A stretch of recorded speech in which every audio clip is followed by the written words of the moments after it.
افسوسناک واقعہ پیش آیا. اتنا بڑی مسجد، مدینہ مسجد طارق روڈ کے اوپر، میں تو سمجھ رہا تھا 25-30 سال، ایسے اندازہ لگایا تھا، پتہ چلا کہ 40 سال سے قائم. اور پورے طارق روڈ کے اوپر اول سے آخر تک کوئی اور مسجد نہیں، اور پارک برابر میں پیچھے پڑا ہوا ہے. اس کے بارے میں حکم دے دیا، ڈھا دو اس کو، پارک بناؤ اس کو. خدا کا خوف کرنا چاہیے. لوگ اس سلسلے میں بڑی غلط فہمی میں مبتلا ہیں. ایک بات میں آپ کو پروازیں کر دیتا ہوں کہ لوگ کہتے ہیں بھئی اگر غیر قانونی طور پر جگہ پر بنائی گئی ہے مسجد تو وہ مسجد نہیں ہوتی. یہ صحیح بات ہے، لیکن اس کا مطلب یہ ہے کہ ایک تو اگر کسی کی زمین پر جہاں جائز قبضہ کر کے مسجد بنائی جائے گی وہ بالکل ناجائز ہے، حرام ہے وہ.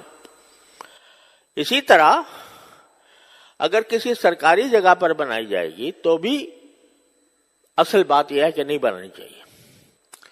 لیکن صورتحال یہ ہے کہ ایک اسلامی ریاست میں حکومت کا فرض ہے کہ وہ ضرورت کے مواقع پر مسجدیں بنائے.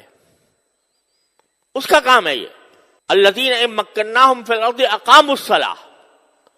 اللہ تعالیٰ فرماتے ہیں کہ جب مسلمانوں کو اقتدار نصیب ہو تو پہلا کام ان کا یہ ہے کہ نماز قائم کرنے کے لیے جگہ بنائیں، نماز قائم کریں. تو یہ حکومت کا کام ہے. لیکن اگر حکومت پہلو تہی کر رہی ہے، آپ بتائیے، خود سوچ کے بتائیے کہ سارے ملک میں یا اپنے شہر کی بات کر لیجئے، کوئی ایک مسجد بتا دیں جو حکومت نے بنائی ہو، یعنی حکومت نے اپنے خرچے پر تعمیر کی ہو. مندر تعمیر کر لیا، وہاں گردوارہ تعمیر کر لیا سکھوں کے لیے، لیکن کسی مسجد، کوئی مسجد تعمیر کی ہو اپنے خرچ پر، کم از کم میرے علم میں نہیں. تو جب حکومت کوتاہی کر رہی ہے اپنے اس فریضے میں، تو کیا مسجدوں سے خالی ہو جائیں شہر؟ اس صورت میں اگر مسلمان کسی ایسی جگہ پر جو کسی کی ملکیت نہیں ہے، سرکاری ہی صحیح، وہاں پر اگر وہ مسجد تعمیر کرتے ہیں، یہ ان کا فریضہ ہے. اگر حکومت نہیں کر رہی تو مسلمانوں کا فریضہ ہے کہ مسجدیں بنائیں. اب اس جگہ کہیں دور دور تک پورے شہر، پورے اس میں مسجد نہیں تھی، اور پھر بھی ایسا نہیں ہے کہ ویسے ہی قبضہ کر کے راتوں رات مسجد تعمیر کر دی گئی ہو. واقعہ یہ ہے کہ وہ اس کے لیے انہوں نے سوسائٹی کی اجازت لی، بلڈنگ کنٹرول اتھارٹی سے نقشہ پاس کرایا، اور اس کے بعد وہ مسجد بنی، اور 40 سال سے چلی آ رہی ہے. اور آپ کوئی بھی جا کر دیکھ لو کہ ہر 5 نمازوں کے اندر ہزاروں نمازی نماز پڑھتے ہیں، اور جمعہ میں تو کوئی ٹھکانہ نہیں، وہ چلی آ رہی ہے. آپ کہتے ہیں یہ پارک کی جگہ تھی. ارے بھائی پارک کی جگہ تھی، 40 سال نظر نہیں آیا. جن لوگوں نے این او سی دیا وہ کیسے دیا، اور جن لوگوں نے نقشہ پاس کیا وہ کیسے پاس کیا؟ آپ 40 سال کے بعد آ کر کہتے ہیں کہ یہ غیر قانونی ہے. اور میں نے وہ فیصلہ دیکھا جس فیصلے کے تحت یہ بات کہی گئی ہے. افسوس ہوتا ہے کہ اتنا بڑا مسئلہ، اور مشکل سے میرے خیال میں 20 سطروں میں لکھا گیا ہے، 22 سطروں میں. صرف اتنا ہے کہ کمیٹی کا ایک ممبر ہمارے سامنے پیش ہوا، اور اس سے ہم نے پوچھا کہ بھئی اس کی کیا قانونی کوئی اجازت آپ کے پاس ہے؟ اس نے کہا جی میرے پاس تو نہیں ہے.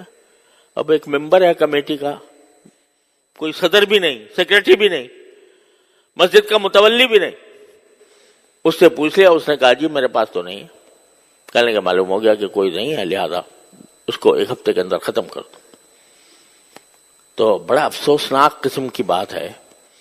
اور عدالتی آداب کے بھی جو طریقہ کار ہوتے ہیں اس کی بھی پوری رعایت نہیں کی گئی. تو ان کا فرض ہے کہ وہ اس پر نظر ثانی کر کے اس فیصلے کو واپس لیں. اور اس کے بارے میں آواز اٹھانا یہ صرف علماء کا کام نہیں ہے. ہر بات میں یہی بولیں بھئی مسلمان بھی تو ہیں، وہ ہر مسلمان کے ذمہ ہے کہ وہ اس بارے میں قانون کے دائرے میں رہ کر، قانون کے دائرے میں رہ کر، لا قانونیت ہم نہیں چاہتے، ہم نے کبھی بھی لا قانونیت کی ترغیب نہیں دی، لیکن قانون کے دائرے میں رہتے ہوئے اس کے خلاف آواز بھی اٹھائیں، اور جو عدالتی طریقہ کار ہے نظر ثانی کا، وہ نظر ثانی کا طریقہ اختیار کریں۔ تو یہ ہر مسلمان کا فرض ہے۔ تو یہ نہ سمجھا کریں کہ جب بھی کوئی برائی ہوگی تو بس مولوی ہی بولے گا اور باقی کسی کی ذمہ داری نہیں ہے، ہر فرد کی ذمہ داری ہے۔ اور اگر یہ سلسلہ چل نکلا مساجد کو گرانے کا تو پتہ نہیں کہاں جا کے اس کی انتہا پہنچے گی۔ تو اس کو خیال کرنا چاہیے۔ اللہ تبارک و تعالیٰ اپنے فضل و کرم سے ہمیں اس امت کی جو اصل خاصیت ہے کہ امر بالمعروف اور نہی المنکر شریعت کے دائرے میں رہ کر، اور الحمدللہ ہمارا قانون بھی اور آئین بھی کوئی اس کے تحفظ دیتا ہے، تو اس کے دائرے میں رہ کر اس کے بارے میں جتنا کسی مسلمان سے ہو سکے وہ کرنا چاہیے۔